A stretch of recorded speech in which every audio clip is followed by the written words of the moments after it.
महाराष्ट्र विधान परिषद चुनाव में बीजेपी की करारी हार, 6 में से 5 सीटों पर पार्टी को लगा झटका। 5 सीटों पर परचम फहराकर महाविकास आघाड़ी में खुशी, एनसीपी ने मनाया जश्न। देवेंद्र फडणवीस बोले, बीजेपी नहीं लगा पाई महाविकास आघाड़ी की ताकत का अंदाजा, हार पर करेंगे मनन। अमरावती शिक्षक निर्वाचन क्षेत्र में महाविकास आघाड़ी और बीजेपी के उम्मीदवार को हराकर हुई निर्दलीय उम्मीदवार किरण सरनाइक की जीत। हैदराबाद में अपने शानदार प्रदर्शन पर औरंगाबाद में एमआईएम कार्यकर्ताओं ने निकाली रैली। एमपी इम्तियाज जलील बोले, एमआईएम के खौफ से बीजेपी के दिग्गज नेताओं ने छानी हैदराबाद की खाक। महाराष्ट्र के अमरावती में किसानों ने निकाली बाइक रैली, हरियाणा और पंजाब के किसानों का समर्थन। मुंबई को मिली 26 नई एसी इलेक्ट्रिक बसें, मुख्यमंत्री उद्धव ठाकरे ने दिखाई हरी झंडी। बेस्ट के पास अब कुल मिलाकर 72 इलेक्ट्रिक बसें हो गई हैं। पहले से 46 इलेक्ट्रिक बसें थीं और इलेक्ट्रिक बसें भी होंगी बेस्ट के बेड़े में शामिल। मुंबई में लोकल के बाद सबसे ज्यादा बेस्ट बसों में चलते हैं लोग। कोरोना के बाद यात्रियों की संख्या में कमी आने के बाद भी रोजाना 35 लाख लोग करते हैं सफर। संजय राउत की लीलावती अस्पताल में हुई एंजियोप्लास्टी, पिछले साल नवंबर में हुई थी पहली एंजियोप्लास्टी। मुंबई में 14 और 15 दिसंबर को होगा महाराष्ट्र विधानसभा का शीतकालीन सत्र, विधायी मामलों की सलाहकार समिति की बैठक में फैसला। सोलापुर के शिक्षक रणजीत सिंह डिसले को मिला 7 करोड़ रुपए का ग्लोबल टीचर अवार्ड, लंदन के एक समारोह में अभिनेता स्टीफन ने किया ऐलान। महाराष्ट्र में कोरोना के इलाज के लिए इस्तेमाल होने वाले रेमडेसिविर इंजेक्शन के दाम सरकार ने घटाकर 2360 रुपए प्रति इंजेक्शन तय किए। पहले इंजेक्शन की डोज की कीमत थी 5400 रुपए। महाराष्ट्र में पिछले 24 घंटे में कोरोना के 5229 नए केस, 127 मरीजों ने तोड़ा दम। महाराष्ट्र में इस समय 82,000 से ज्यादा एक्टिव केस, पूरे राज्य में कोरोना ले चुका है 47,500 से ज्यादा लोगों की जान। मुंबई में पिछले 24 घंटे के अंदर 813 नए मामले, 14 की मौत। मुंबई में डीआरआई ने जब्त की करोड़ रुपए की हेरोइन, तंजानिया से तस्करी के जरिए नवी मुंबई भेजा जा रहा था पार्सल। अगले 6 महीने में गोवा से फिर शुरू हो सकता है माइनिंग का काम, सीएम प्रमोद सावंत बोले, केंद्र के साथ चल रही है बातचीत। सूरत पुलिस ने 2 अपराधियों को हथियार के साथ गिरफ्तार किया, मृतक आनंद पाल गैंग से नाता। 446 अंकों की बढ़ोतरी के साथ 45,079 पर बंद हुआ सेंसेक्स, 124 अंकों की बढ़त के साथ 13,258 पर बंद हुआ निफ्टी। आरबीआई ने किया कॉन्टैक्टलेस कार्ड ट्रांजैक्शन की सीमा बढ़ाने का ऐलान, जनवरी से 2,000 की जगह निकाले जा सकेंगे 5,000 रुपए।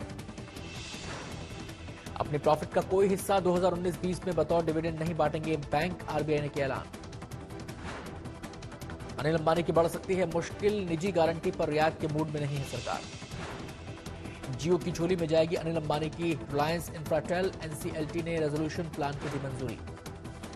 कच्चे तेल की कीमतों में तेजी रुकने के आसार, ओपेक और रूस के बीच क्रूड ऑयल उत्पादन बढ़ाने पर सहमति।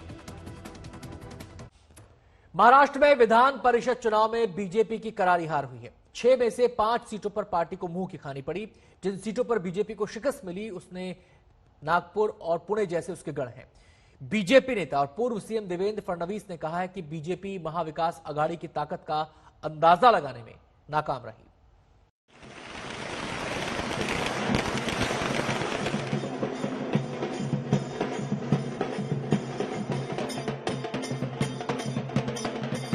महाराष्ट्र में शुक्रवार का दिन महाविकास आघाड़ी के लिए सेलिब्रेशन का दिन था। इस मौके पर एनसीपी के कार्यकर्ताओं ने खूब जश्न मनाया।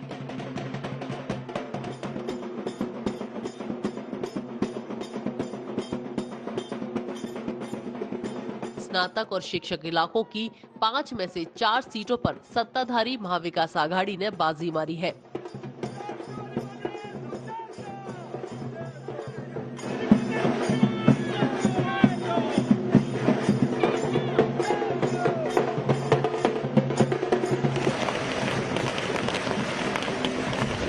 एक नजर विधान परिषद के चुनाव परिणामों पर डालें तो पुणे स्नातक निर्वाचन क्षेत्र सीट से एनसीपी की जीत हुई, पुणे शिक्षक निर्वाचन क्षेत्र सीट से कांग्रेस की, नागपुर स्नातक निर्वाचन क्षेत्र सीट से कांग्रेस ने बाजी मारी, औरंगाबाद स्नातक निर्वाचन क्षेत्र सीट से एनसीपी की जीत हुई, धुले नंदुरबार स्थानीय निकाय निर्वाचन सीट पर बीजेपी ने बाजी मारी, जबकि अमरावती शिक्षक निर्वाचन क्षेत्र सीट से एक निर्दलीय आगे चल रहा है।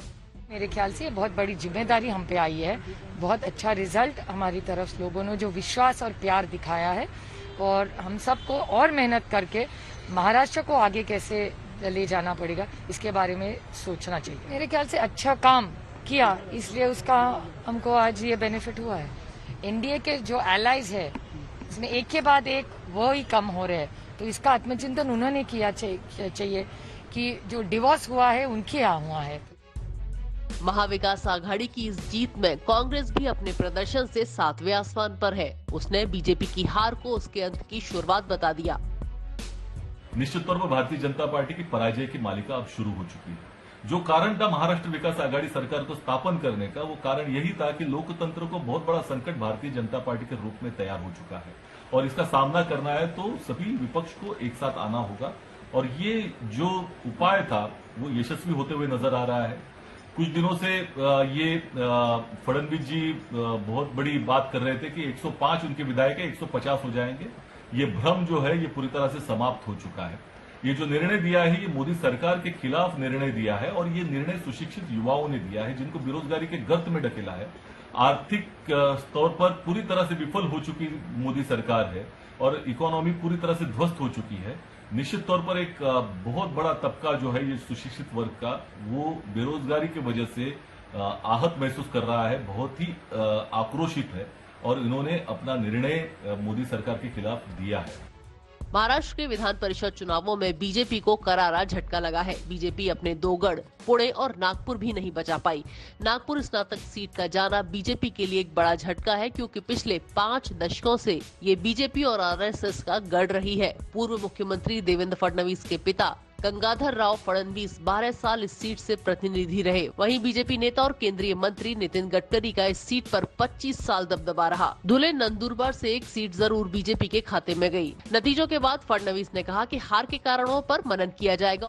महाराष्ट्र विधान परिषद के जो चुनाव हुए उसमें जो निर्णय आए हमारे अपेक्षा अनुरूप वो नहीं है। हम ये मानते थे कि हमको ज्यादा सीटें मिलेगी, मात्र 1 सीट हमको मिली है। और विशेष रूप से इसमें जब हम विश्लेषण करते हैं तो ध्यान में आता है कि 3 पार्टियां साथ में आने के बाद उनकी शक्ति का जो हमने आकलन किया वो कहीं ना कहीं गलत हुआ है। हमको और मेहनत करनी पड़ेगी उनकी शक्ति कितनी इसको समझकर, क्योंकि मैं तो ऐसा मानता हूं और मैंने इससे पहले भी कहा है कि ये 3 पार्टियां एकत्रित आने से शायद तात्कालिक लाभ उनको होगा पर लॉन्ग टर्म लाभ हमको होगा, क्योंकि हमको बड़ी स्पेस मिल रही है। अब उसको हमको ऑक्यूपाई करना है, उसको ऑक्यूपाई हम नहीं कर पाए। ये पहला ही चुनाव था इसलिए उसको हम ऑक्यूपाई नहीं कर पाए, लेकिन इसको हम निश्चित रूप से करेंगे।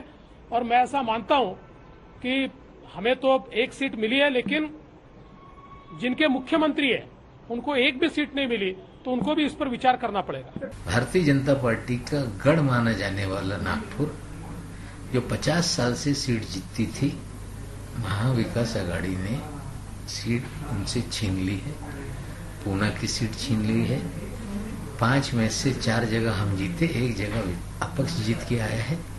भारतीय जनता पार्टी कहीं न कहीं लोगों को अब स्वीकार नहीं, ये चित्र साफ है। ये नतीजे महाविकास आघाड़ी की स्थापना पे मोहर लगाती है। ये नतीजे हमारे 1 साल के कामकाज पे समाधान पे मोहर लगाती है।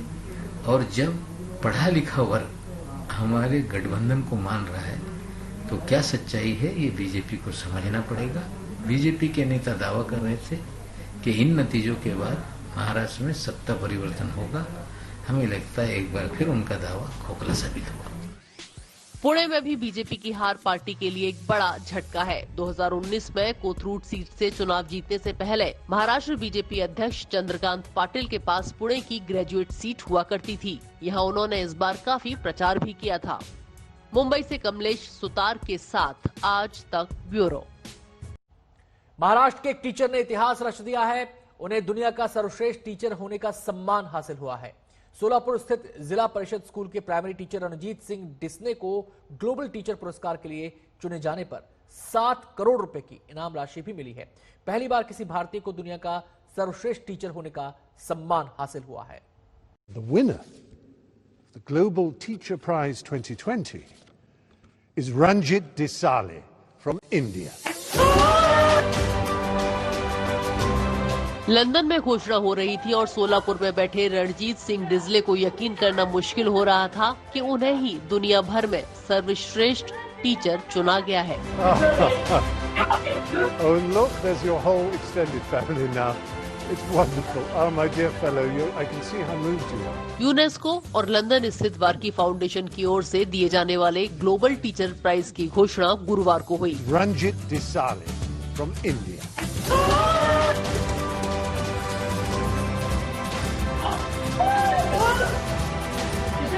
सोलापुर जिले के परितेवाड़ी जिला परिषद स्कूल के टीचर रणजीत सिंह डिजले ने ये पुरस्कार जीत लिया। लंदन के नेचुरल हिस्ट्री म्यूजियम में संपन्न हुए समारोह में जाने माने अभिनेता स्टीफन फ्राई ने इस पुरस्कार की घोषणा की। Ranjit Desale from India.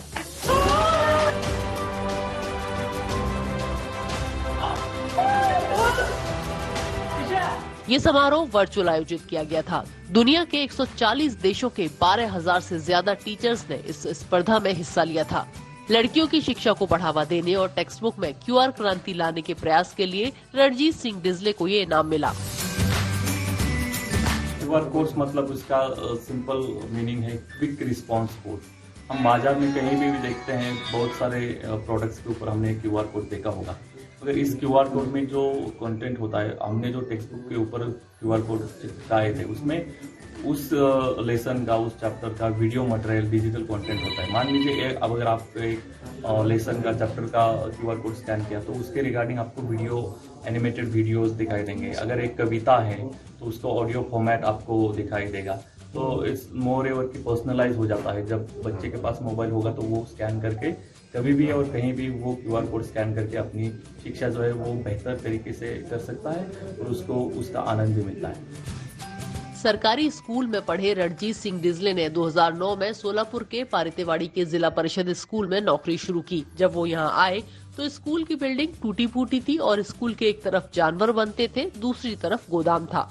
धीरे धीरे डिजले के प्रयासों से चीजें बदली। डिजले ने कोशिश की कि छात्रों को किताबें उनकी मातृभाषा में उपलब्ध हों और उनमें QR कोड भी हो, ताकि बच्चे इसकी मदद से ऑडियो, वीडियो, कविता, कहानियां और लेक्चर ले पाएं।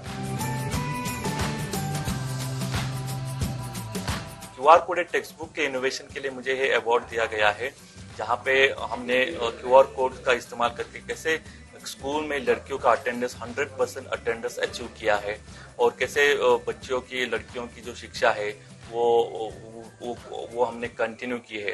तो ये सारे अवार्ड, ये सारे इनोवेशन के लिए ये अवार्ड दिया जाने का मुझे बहुत बहुत खुशी है। और ये जो प्राइज इसके लिए मिला है उसका 50% जो प्राइज मनी है वो मैंने मेरे जो टॉप 10 फाइनलिस्ट थे वो 9 फाइनलिस्ट के साथ शेयर करना है। और उसका जो आधा हिस्सा है उसमें से 30% में टीचर्स इनोवेशन फंड इस्तेमाल करूंगा, जहां से टीचर्स के जो क्लासरूम में इनोवेशंस होते हैं उसको हम कैसे उसको कैसे रिकॉग्नाइज कर सकते हैं, सराहना की जा सकती है। रणजीत सिंह डिजले के प्रयासों का असर ये हुआ है कि गांव में बाल विवाह बंद हो गए हैं। गांव की 100% लड़कियां स्कूल पढ़ने आती हैं। 10 साल से वो ऐसा काम चल रहा है उसका, तो उसे समझ जाता है कि वो करता है। एक प्रोजेक्ट वो बनाता था, उसको आगे बढ़ाता था और दूसरा बनाता था। ऐसे बहुत से उसके प्रोग्राम चल रहे हैं अभी। सोलापुर का यह स्कूल अपने छात्रों के लिए महाराष्ट्र में किताबों में QR कोड लाने वाला पहला स्कूल बन गया है। डिजले के प्रयासों के बाद 2017 में सरकार ने घोषणा की कि वो राज्य के सभी स्कूलों में QR कोड वाली किताबें शुरू करेगी। सोलापुर से विजय सिंह बाबर के साथ आज तक ब्यूरो। मुंबई मेट्रो में इतना